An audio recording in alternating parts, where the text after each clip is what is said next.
ہم سے ایک مثال پیش کی جاتی ہے ضمن میں کہ بھائی کسی کے عمل پر اگر ہمیں کچھ سوال پیدا ہوا ہے تو یہ تحقیق کے سارے مراحل سے گزرے بغیر ہم جائیں گے سر بازار اس سے سوال کر لیں گے، لوگوں کے سامنے فیس بک پہ لکھ دیں گے کہ بھائی یہ ہمیں اعتراض ہوا آپ جواب دیں. اور مثال پیش کی جاتی ہے سیدنا عمر کی کہ ان کے اوپر اگر کسی کو اعتراض ہوا تو برسر ممبر ایک آدمی نے کھڑے ہو کر ان پر وہ اعتراض کر دیا اور پھر ان کو جواب دینا پڑا.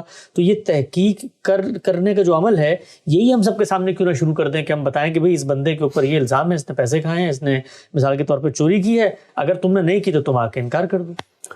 نہیں، اس آدمی نے تو سیدنا عمر سے براہ راست پوچھا اور سوال کیا ہے، الزام نہیں لگایا.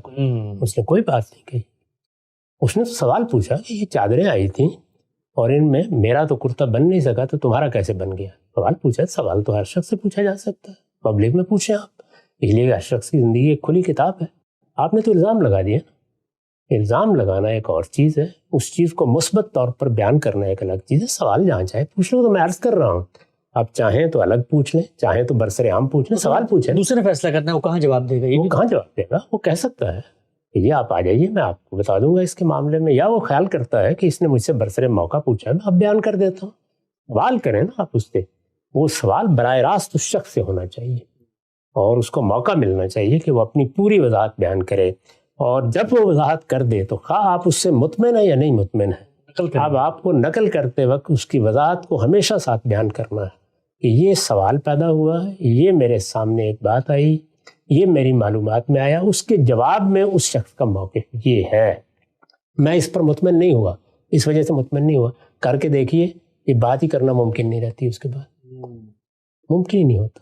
تو یہ تو اصل میں ہمارے ہاں ایک خاص طرح کی لذت اندوزی ہے. ایسی چیزیں ہم بیان کرتے ہیں اور پھر اس کے بعد لوگوں کو یہ بتاتے ہیں کہ ہم تو احقاق حق کر رہے ہیں اور ہم نے تو اصل میں لوگوں کی اصلاح کا بیڑا اٹھایا ہوا ہے.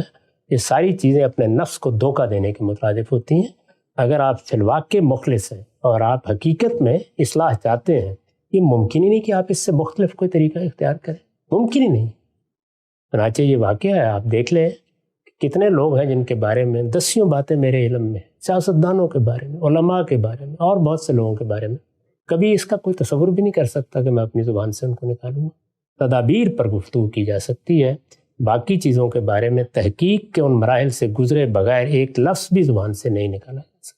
بالکل واضح ہو گیا. غم صاحب، مجھے خاتمہ کرتے وقت مفتی تقی عثمانی صاحب کا ایک حالیہ بیان سامنے آ رہا ہے. اس میں انہوں نے بھی بتایا کہ جوانی میں اپنے مذہبی مخالفین کے لیے جو میں نے کتابیں لکھیں ان میں بعض ایسے الزامات ان کے اوپر عائد کر دیے. میرے والد صاحب مفتی شفیع نے جب وہ پڑھے تو بلا کر مجھے کہا کہ وہ الزام جو تم عدالت کے سٹیج پہ ثابت نہ کر سکو کبھی بھی اپنی زبان اور اپنے قلم سے نہ نکالنا.